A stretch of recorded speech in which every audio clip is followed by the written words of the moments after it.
నగరపాలక సంస్థ కౌన్సిల్ సర్వసభ్య సమావేశం శనివారం మేయర్ కావటి మనోహర్ నాయుడు అధ్యక్షతన జరిగింది. ఈ సమావేశానికి ఇటీవల జరిగిన సార్వత్రిక ఎన్నికలలో నూతనంగా ఎన్నికైన ఎమ్మెల్యేలు నసీర్ అహ్మద్, గల్లా మాధవి, బుర్ల రామాంజనేయులతో పాటు టీడీపీ, వైసీపీకి చెందిన కార్పొరేటర్లు, ఎమ్మెల్సీలు కూడా హాజరయ్యారు. ఈ సందర్భంగా జరిగిన చర్చలలో టీడీపీ, వైసీపీ కార్పొరేటర్ నగరపాలక సంస్థ ఆధ్వర్యంలో జరిగిన అభివృద్ధి పనులు, వాటి తీరుతెన్నులపై ఒకరిపై ఒకరు మాటల తూటాలు పేల్చుకున్నారు. నగరంలో నెలకొన్న రోడ్ల దుస్థితి, త్రాగునీరు, పన్నుల వసూలు తదితర అంశాలపై చర్చించారు. ఈ సమావేశంలో మున్సిపల్ కమిషనర్ శ్రీనివాసులతో పాటు పలువురు అధికారులు పాల్గొన్నారు.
కాలంలో ఇళ్ల మధ్యలో ఒక్కసారి కూడా షెడ్ తీయలేదు.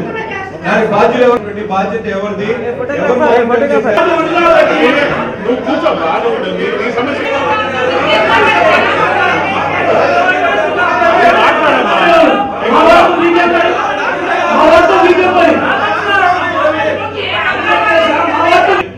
చాలా ప్రాసెస్ ఉంటుంది కాబట్టి దాని మీద ఒక సభ మీరు ఏర్పాటు చేసుకోవాలా. నేను తర్వాత కూడా it takes more than 2.5 years. ఒకసారి శాంక్షన్ అయిన తర్వాత కూడా ల్యాండ్ ఎక్విజిషన్ అవసరం, లేకపోతే ఎన్ని బిల్డింగ్స్ పోతా ఉన్నాయి, వాళ్ళకి ఏ విధంగా కార్పొరేటర్ గారు అడిగినటువంటి క్వశ్చన్ కి 40 బిల్డింగ్స్ వరకు పోతాయని చెప్పి అప్రాక్సిమేట్ వాల్యూస్ ఇచ్చారు. కానీ దానికి ఒక్క చోట మాత్రం కనిపిస్తా ఉంది. ఎక్సైజ్ జరుగుండాలి.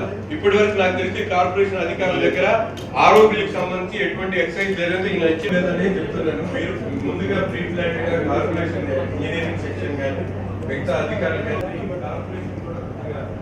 ఇప్పుడు మేము వల్ల ఇవాళ యాక్సెప్ట్ చేయట్లేదు. ఎంత కాస్ట్ అయినా సరే ఆర్ఓ బిల్ మాత్రమే ప్రపోజ్ చేసి వాళ్ళు దాన్ని యాక్సెప్ట్ చేయాలి. ఆర్ఓ బిల్ వాళ్ళు ఒప్పుకోవాలి. సిపిఐ సమాధానం చెప్పు సార్ వివరం చెప్పండి. వాస్తవం వాటర్ వర్షం వస్తే